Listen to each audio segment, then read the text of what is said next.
Hello everyone. Whoa, let me just fix that focus lens for a bit.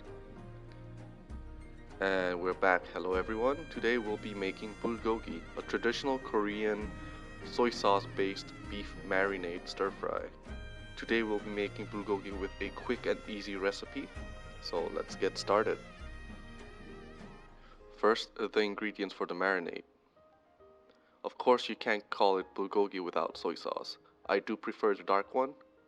Next, sugar, some cracked black pepper, half a grated onion,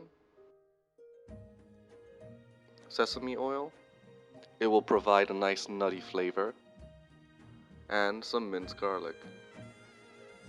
For the ingredients that will go into the stir fry, first, tteok or Korean rice cake, some sweet potato starch noodles, some mushrooms, I'm using two kinds,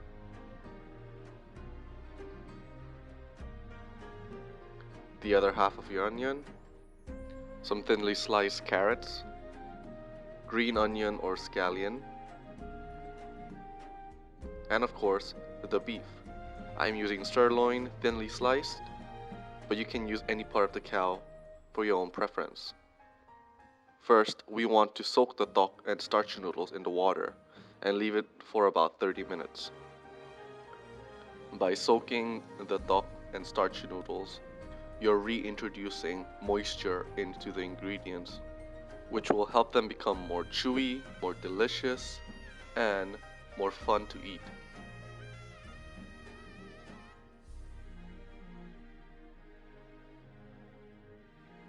Next, you want to make the condiment of all condiments, that is rice. It's an abomination to eat bulgogi without rice. First, measure 2 cups of rice and rinse and pop it into the rice cooker and let it do its job. Next, we are going to mise on our place by first slicing half the onion nice and thinly. Remember to save half the onion because we're going to grate them and put it in the marinade.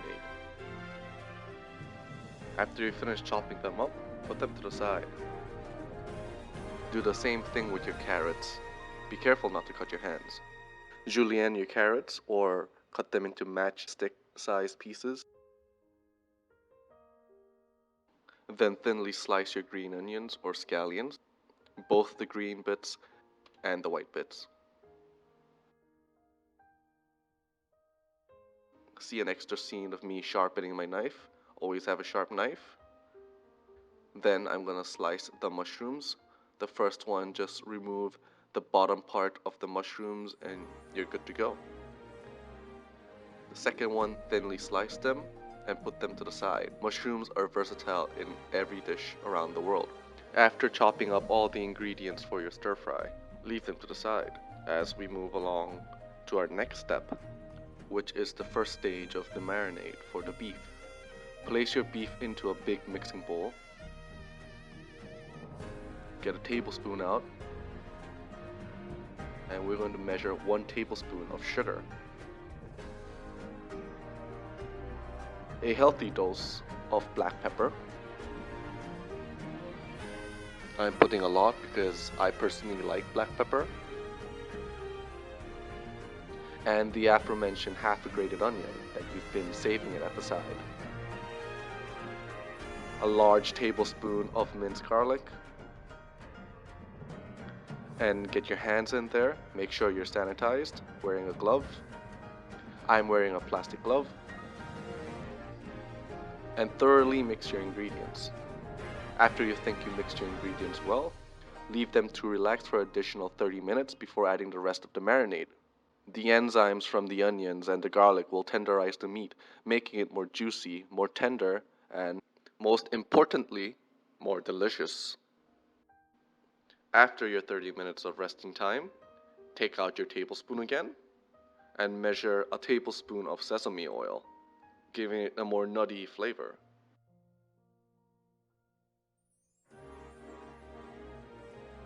Then add 1, 2, 3, 4, 5, and 6 tablespoons of soy sauce. Then mix it really well. Get into all of those thinly sliced for even distribution of the marinade. Then leave it to rest for another additional 30 minutes before adding the rest of your ingredients into it. Into your large mixing bowl again, add your pre-cut ingredients that you have prepared beforehand. Then mix it thoroughly to get all the ingredients to know each other. Then leave them to rest for additional 30 minutes before we start stir frying them. Remember, the longer you marinate them, the better and deeper the flavor gets.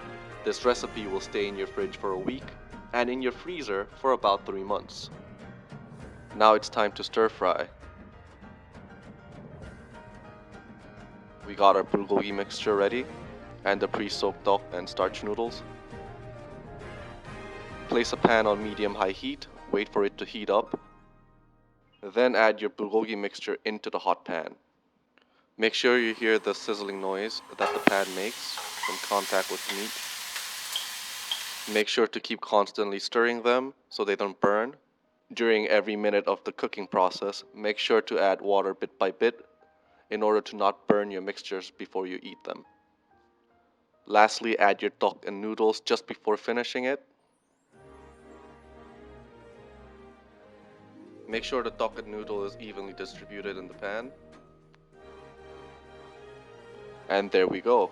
We have the Korean traditional bulgogi on the pan. Let's go plate them up. On any plate, place the noodles down first, and then slowly put all your meat and your duck and the vegetables on the plate. And there you have it, Korean bulgogi at its finest. Now, you can't have bulgogi without rice, so here's rice in a bowl. And it's time. Oh, and I forgot to put the sesame seeds on. It's very optional, you don't need it. And now you can hear me eating the bulgogi. The meat was tender, the duck was chewy, the noodles gave a good texture, and all in all, it tastes great. A fine meal you can have with your family and friends, and a very healthy one.